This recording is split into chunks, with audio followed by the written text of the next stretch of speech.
In this video, I'll be doing a home energy audit, or at least the thermal leakage part of the home energy audit, with the aid of an infrared or thermal camera. Here is my front door. And here is the same door in the infrared spectrum. Now, this particular thermal camera is a FLIR E4, their lowest E-series model.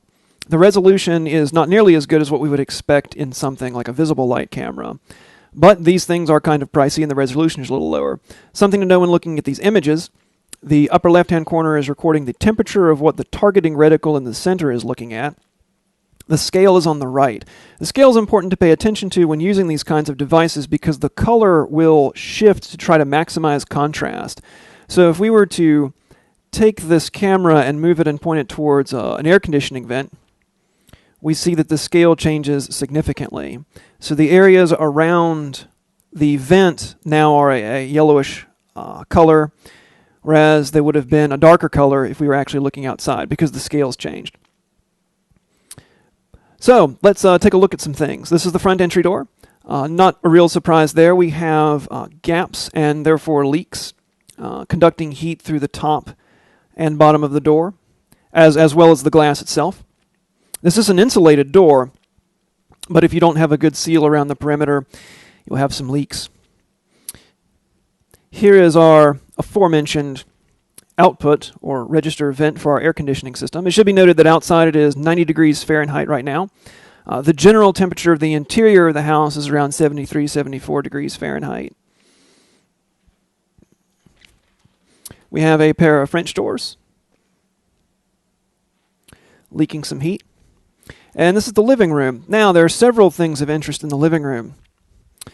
First off, let us look. Here's the entertainment center.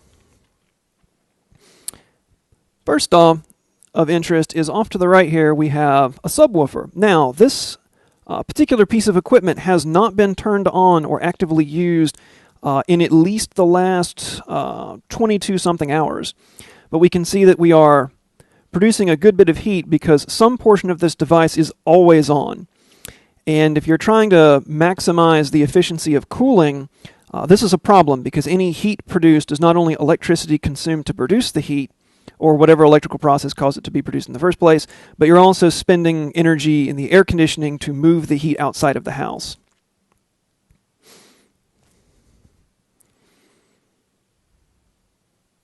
We can also see a bit of heat coming off the PS3 here. Now, something of note, the PS3 looks like it's sending off some heat from around this area. This is actually reflected. The plastic is metallized to give it a chromy finish, and that metallized film is a radiant barrier. It reflects infrared, and actually the infrared that it's seeing now is my infrared reflection in it.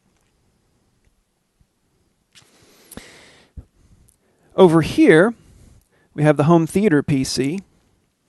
Where its power supply located is somewhat obvious. And also off to the right, we have a UPS. And the UPS's batteries are pretty much in a constant state of charging. And so it is consuming some heat. Now, of a special interest is the wall behind it. Now, we don't see any form of duct or vent, but we clearly have something along this wall, up and down, that is cooler than the rest of it. And if we come around,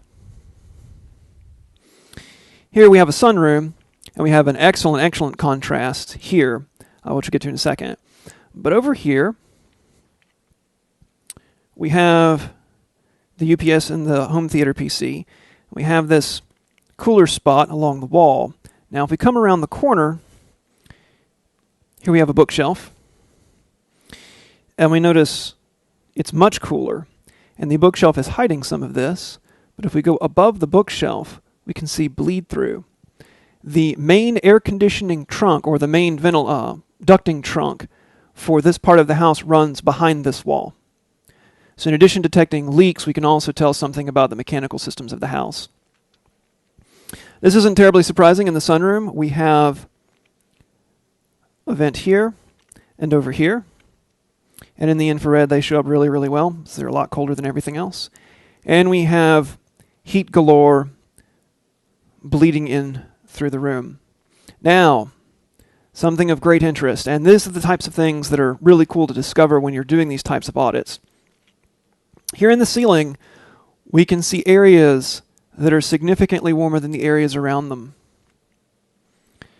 Sometimes this is bleed through from the heat coming out of windows. The hot air rises and starts heating your ceiling. This, however, is an indication that the insulation that exists above this ceiling does not cover all the way to the corner of the house. What we're looking at here is obviously an exterior wall because we have windows in it. So we're missing some insulation here.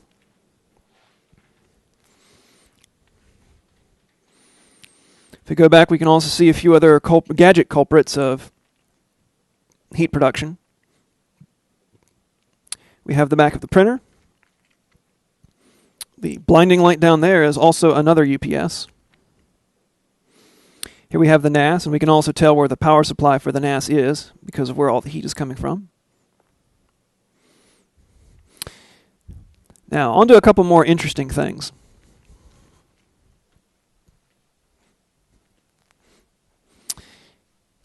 Here in the kitchen, we have a vent. And the vent is pumping out air this way. And if we look in the infrared, we can see that this is clearly very cold compared to the surrounding air. On the other side of the wall, however, we have a cold spot.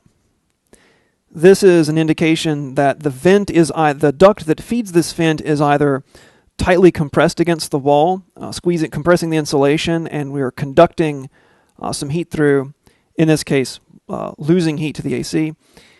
Or we actually have an air leak where the duct is not firmly affixed to the vent on the other side of the wall and some of the air is getting behind here and is cooling this wall.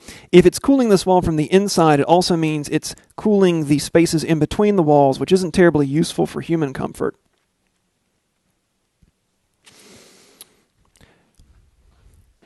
Here we have the refrigerator. The refrigerator has this another metallized film on it, and so it reflects a lot of IR, so you get ghost images that aren't really its production of heat. However, what is interesting here is behind it. We see that there is a significant heat source from behind the refrigerator. This is normal. Refrigerators, any kind of form of mechanical refrigeration doesn't make cooling so much as it moves heat elsewhere. So the interior of the refrigerator is cold because the heat is moved outside the refrigerator. In this case, the heat exchanger is on the back of the refrigerator, as is the general case, and so the area behind the refrigerator is being heated. That heat, of course, eventually makes its way into the house and is eventually removed from the house by your central air conditioner.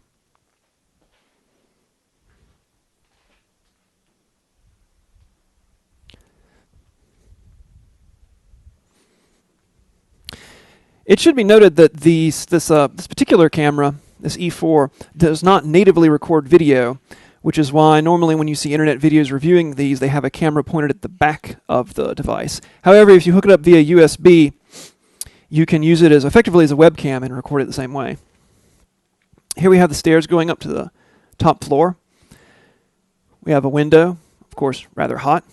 We also have a hot spot down here, possibly due to missing insulation, or this house was built in, I think, 86. The insulation may have slid down the wall somewhat. Here we have a set of vents, but these aren't particularly cold. This is an intake, or what they would call a return vent. This pulls air back into the air conditioning system, or into the central HVAC after it's circulated through the house.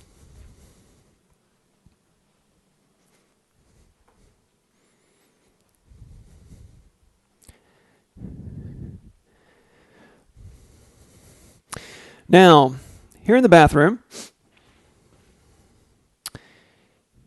what is of special interest is this. We have what is clearly a significant either failure of insulation or some kind of concentration of heat. If we put our reticle on this area of the wall, we can see it is significantly hotter than it should be otherwise, especially considering we have an air conditioning vent right here. So there is something going on in this wall. I haven't had a chance to investigate this thoroughly yet. Also, if we go into the ceiling, this is an extraction fan, and specifically its motor is rather hot. This is either from being connected to the outside via a duct, or it is actually consuming some type of electrical power even when idle. In either case, it is quite warm.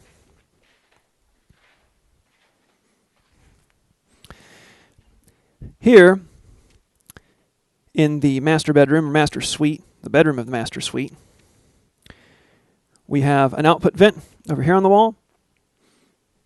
We have an input or a return, which is quite hot.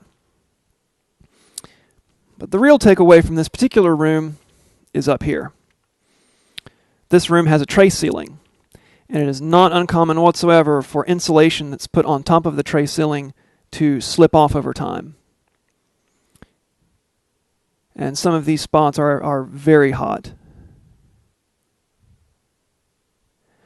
But this is something that might be addressed by going up into the ceiling, taking a look around, seeing if insulation has fallen off, or even if you have sufficient insulation. When this house was originally built, the ceiling spaces, attic spaces, only had about 2 inches of fiberglass insulation in them. If you have a contractor come out to upgrade the insulation in these types of spaces, they'll probably put around 2 feet or so.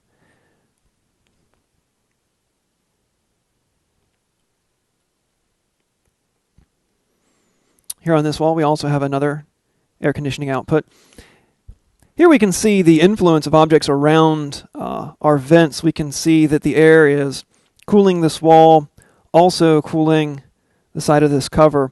If this cover were any further over, it would obviously interfere with the airflow here and prevent the cooling.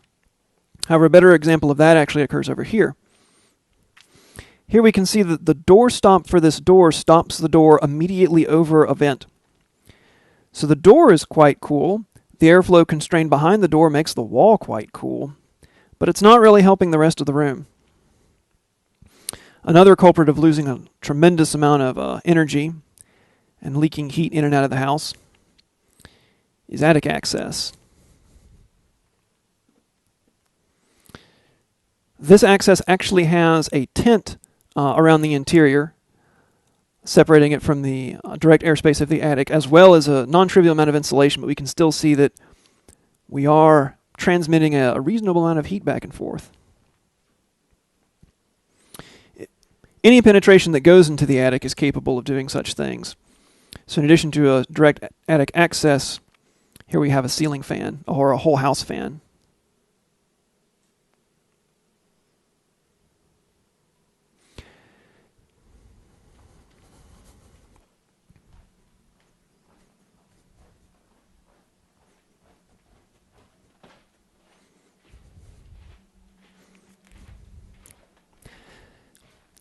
This is a bathroom in the process of being renovated. Here we have a conventional window, and there was formerly a window in this position as well. It, however, was removed when the house was re-sided. So outside of this window is siding and exterior foam insulation, and then there's this piece of plywood. However, there is, of course, no fiberglass insulation or interior drywall, and we can see, relative to the surrounding area, exactly how little insulation that's providing. Also of note, if we look over here at the hand towels, get a little bit more definition if we turn the light on. We see this dark spot. This dark spot is not present in the visible spectrum. This is water. Someone has dried their hands on this towels, and the evaporative cooling is decreasing the temperature of the towel. This evaporative cooling is also why the toilet is significantly cooler.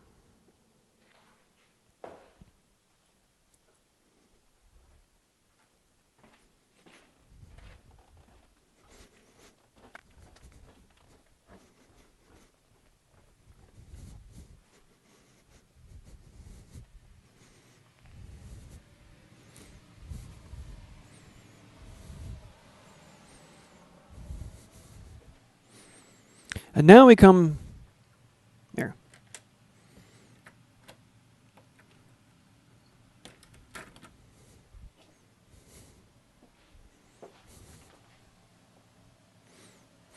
And now we come to the garage. This was originally a carport that was converted into a garage. Of obvious standout is the car itself. This car has only been parked for about 30 minutes or so we can see not only the heat from its engine, but also the heat from the tires and the brakes.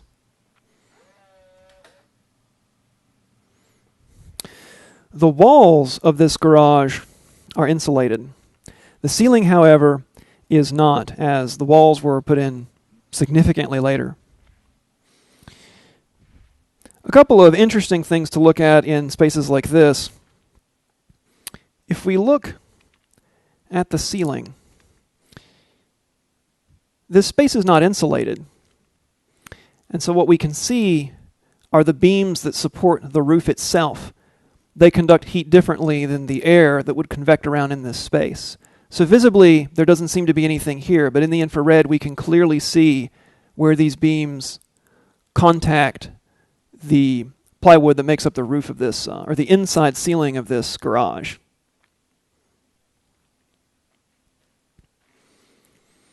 Also, we can take a look at the garage doors themselves. Now, these doors are insulated. However, the metal bits that hold them together conduct heat pretty well. Also, if we're looking at the back of the car, we can see what is effectively heat soak from wheels, brakes, and also at the back of the car, the exhaust system. So hopefully this gives you an idea of the kinds of things that you can see and find with a thermal imaging camera. These cameras are actually quite expensive. This E4 model, the lowest in the E-series that FLIR makes, runs around $1,000, and it's the bottom line for this type of camera. However, you can find places that will rent them to you. And most of the time, you'll use them to identify problems, concerns within a structure, and then you're done with them, and you might possibly rent it once more if you wanted to verify that your fixes had actually worked. The best time to use these devices is generally when you can get the greatest contrast, either in the hottest or coldest parts of the year. And it will also change what you're looking for, the hot spots or the cold spots. Because it's 90 degrees outside now and mid-70s inside nominally, the hot spots are what we're looking for. The opposite would be true if you were in winter. Winter, however, can be much more, you get a lot more contrast because the temperature difference between what humans are comfortable at and the kinds of climates we live in is significantly more extreme in terms of absolute temperature during winter. I hope that helps.